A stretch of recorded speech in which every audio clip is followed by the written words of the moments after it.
Salutare, dragi prieteni! Astăzi, în primul material, vreau să comentăm niște lucruri foarte interesante, atât din presa națională, cât și din presa externă. Un material pe care o să-l facem un pic așa mai destins, mai amuzant, ca să începem weekendul mai frumos. Sunt multe femei puternice care ar putea să... Nu, pe ea o excludem. Ai zis colege de asta. Păi nu, dar ea este încă colegă, dar după prezidențiale, după ce o să facem congres 100%, nu o să mai fie, pentru că voi cere să o excludem. A călcat grav pe bec. Wow. Deci dacă noi nu reformăm partidul ăsta și nu ca niște cap, sunt multe femei puternice care ar putea să... Nu, pe ea o excludem. Ai zis colege de asta. Păi nu, dar ea este încă colegă, dar după prezidențiale, după ce o să facem congres 100%, nu o să mai fie, pentru că voi cere să o excludem. Wow. A călcat grav pe bec. Wow. Deci dacă noi nu reformăm partidul ăsta și nu ca niște capete care ne fac rău, nu e bine. Nu știu dacă am călcat...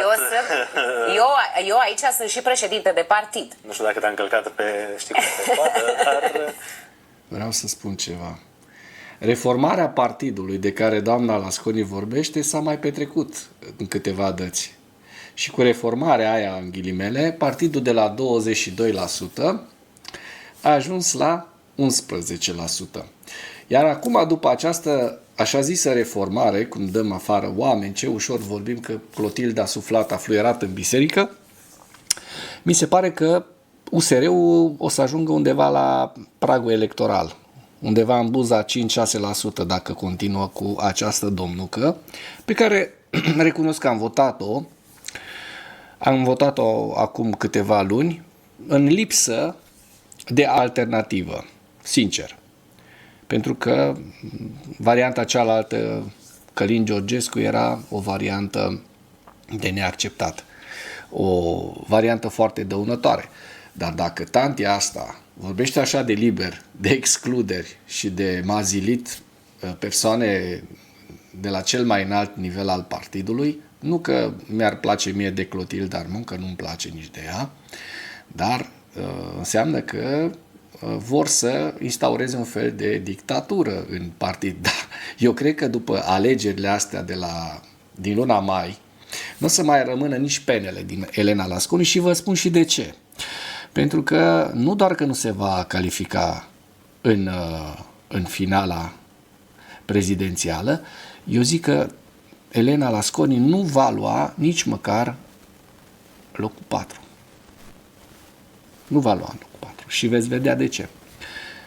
Bun, da, și atunci, pentru că nu va lua locul 4, va fi acea exclusă din partid. Pentru că USR-ul știe foarte bine să-și mazilească conducătorii atunci când aceștia nu dau randament. Și tantea asta nu dă randament. Deci au început să-mi displacă, începând cu prima zi în care s-au anulat alegerile.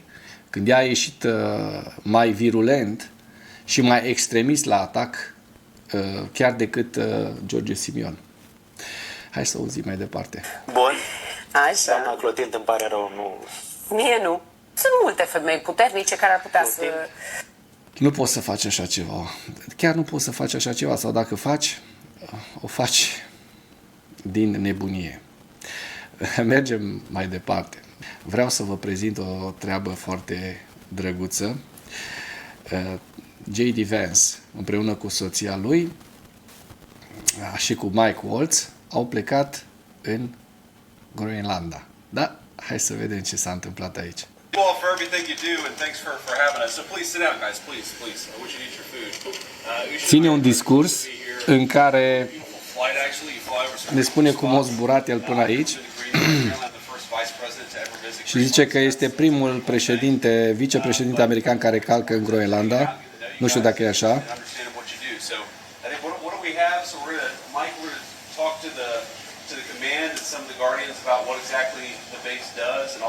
Înainte de a merge mai departe, vreau să vă spun ceva.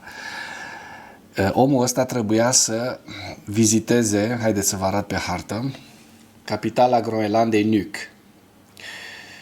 Și de fapt n-a ajuns în Nuuk, a mers în Haideți să vedem că aici se vede mai bine. Pituffik. Pituffik, care este o bază militară a Statelor Unite ale Americii în nordul Groenlandei. Așa cum se vede pe hartă, deci cam cum ar merge din nordul Suediei până în Grecia, cam asta e distanța, o distanță destul de mare. Nu s-a întâlnit cu niciun cetățean danez din Groenlanda, groenlandez cum se zice, și a ținut acest discurs la care veți vedea că nici măcar aplauze n-a primit la final. We're going to get a briefing, of course, about what you guys do every day, and then we're going to talk just about, as you've heard, we have some interest in Greenland from the Trump administration, so we're going to talk a little bit about that with our friends in the media. But I just want to say thank you all, thanks for having us, and thanks for being here, thanks for doing what you do. Asta cu thanks for having us, adică mulțumim pentru că ne-ați primit. Nimeni nu i-a primit aici, veți vedea că nimeni nu o să-l aplaude și mi se pare că deci e un discurs de ăsta de lider expirat, eșuat.